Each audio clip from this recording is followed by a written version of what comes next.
Jodi Hardesty with Empowered Heart Connections. Daily insights today for Empowered Heart Connections. We're going to be talking about if potentially you are maybe sabotaging your relationships before they even really get started. And we're going to talk about the top 10 reasons and some tools on how to maybe mitigate those typical reasons that may be keeping you ruling people out a little too early. So the first one is really pretty obvious. When we are hurt, when we've had a lot of relationships that haven't gone so great, we can tend to be kind of vulnerable, and it's difficult to really want to put ourselves out there and risk getting hurt again. So sometimes that fear of vulnerability can keep us with our emotional walls up. So we're constantly kind of pushing people away or not really being open or trusting to have a shared conversation or communication. And that can really end the relationship prematurely if you're not really open and willing to connect with someone. So a tool to combat this is to just start slowly practicing open communication tools and gradually sharing your thoughts and feelings, and asking them questions that maybe you're a little bit fearful about, like, what kind of things do you see in your future? If you're maybe fearful that your ex had a totally different value system than you did, then those would be some good things to explore. Is what kind of goals and dreams do you have? What kind of values do you have? What do you find important to you? And the wonderful thing about our internet is you can Google what are some value systems that people typically struggle with having incompatibilities on. But really kind of allowing yourself to explore and ask questions, ask open-ended questions, and then be receptive to hearing the answers can help you build trust, which can help you let go of that fear of being hurt and feeling vulnerable. And again, it takes time. You've got to build that trust first. The other piece is having unrealistic expectations. So sometimes I've seen people who do this. It's like, okay, I want a supermodel who's wealthy and who maybe owns a city or an island. I don't know, something like that. And perhaps your goal might be a little high if that's the only thing you're gonna, allow to be a decent connection for you. So having realistic expectations, right? If your primary worry is that they're going to be a supermodel or super hot or super wealthy, then maybe you need to reevaluate a little bit what your expectations are. So that really just setting those impossible standards kind of prevent you from finding somebody that could be compatible, and instead of looking for Mr. or Mrs. Perfect. One way to help combat this is to focus on your shared values and compatibility rather than perfection. So again, evaluating what things are important to you, what things do you want to share, and who do you see yourself really growing old with, and having the ability to have those intellectual and compelling conversations with, and really being able to do some soul searching together so that you can have that compatibility that's actually realistic instead of who's the hottest person around, right? Because let's face it, we all have our looks fade over time. The other one is overanalyzing and doubting. So second guessing every text message that they send you, every interaction and every emotion can lead to a really conflictual relationship whenever it doesn't need to be.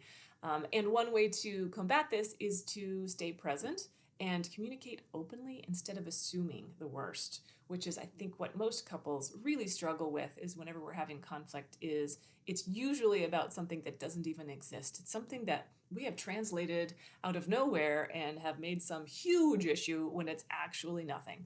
Or maybe it's just, oh, it was a typo. That text was a typo. Yeah, I meant to hit the other button. So really taking the time to explore and ask questions and communicate, and don't jump to those conclusions, because that'll get you down a rabbit hole pretty fast. And we're all guilty of doing this, but catching yourself like, oh gosh, he said this and maybe he meant that. Okay, well, let's ask. I'm curious what you meant by that text. I didn't understand, right? Just check in. It's can be stressful at first getting used to it, but it's a whole lot easier in the long run rather than finding the stress of the rabbit hole spiral that we all tend to go into. The other thing that people struggle with is ignoring red flags or overcompensating for red flags. So when you see things like, hey, yeah, he's blown me off 8 times and ignores me and, kind of says rude comments, but I'm sure he doesn't mean it, right? You don't want to do that. If you're noticing red flags, it's really important to make sure that you're noticing them and acknowledging them and ruling them out. Like, okay, if you're on date 3 or 4 and you have several red flags, that's plenty of warning to rule them out. You don't need to waste your time with those serious red flags. especially if they have some danger signals that could be happening. So make sure you're giving yourself enough credit to really allow yourself to say no whenever you need to, because those red flags are good warning signs. The other aspect is comparing past relationships. So if you carry hurts from the past relationships into new situations, you might be looking for those things to happen when they're maybe not happening. And a way to resolve this is to work through those unresolved emotions before even entering into a new relationship. So if you're still finding yourself kind of caught up really overthinking or examining things that have happened in your past relationship and kind of reliving that, it may be time to get some help to really resolve that before you bring that into a new relationship. So really recognizing where you're at, what you're thinking about, what your past is coming up for you, what's stirring things up for you still, can really be helpful to help you move forward and make sure that you're not repeating yourself in those situations. Rushing or avoiding commitment, either of those can be problematic. So you either push for too much too soon, or fear a long-term investment, so you're kind of like standoffish.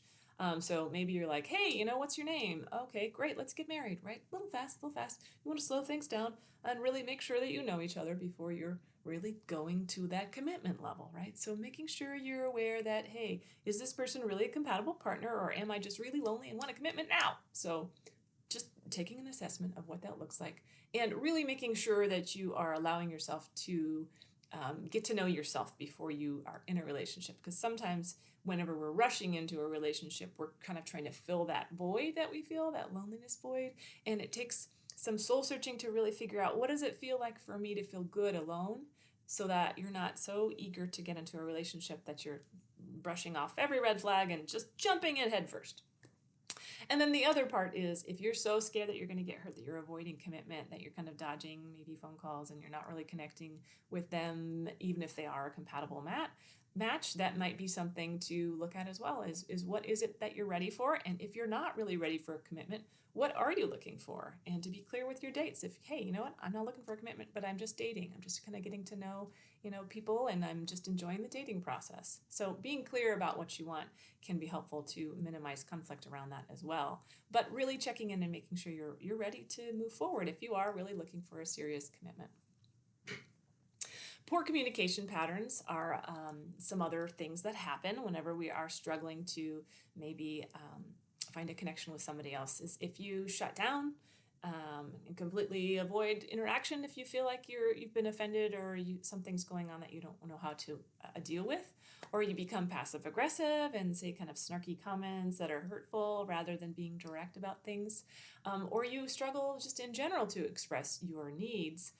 That can be pretty challenging in relationships. So someone can kind of feel disconnected from you if that's your method of communication. So checking out what's happening with yourself whenever those things are happening, and really learning some and practicing some assertiveness communication tools, focusing on those I statements, which we've talked about a lot. So practicing being assertive rather than aggressive, rather than passive aggressive. So being direct and clear.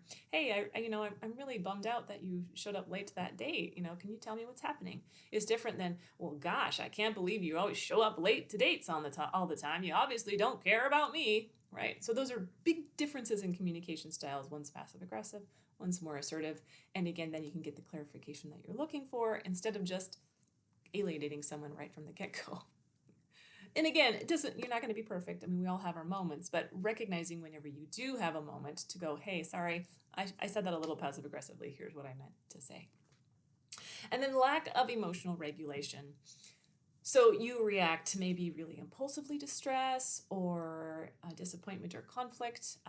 Again, you're not able to kind of have your emotions in a more smooth way. So you're not able to recognize whenever you're feeling anxious or stressed out, or you're quick to burst into tears over any minor stressor or conflict. Then those are some things that may be time to do a little work on. Again, practicing mindfulness, being aware of what's happening in your body in that moment, doing your deep breathing, doing some self-reflection before responding, which is super hard to do, I get, whenever we're feeling emotional, but it's really essential that we take some time to think before we respond, especially if we're feeling triggered in some way. So really working on your own emotional regulation before you decide to jump into a relationship can be a really helpful way to not kind of sabotage that from the very beginning. The other aspect is settling for less than you deserve. So maybe there's not red flags, but he's not really that great or she's not that great. And you're tolerating that poor treatment out of fear of being alone.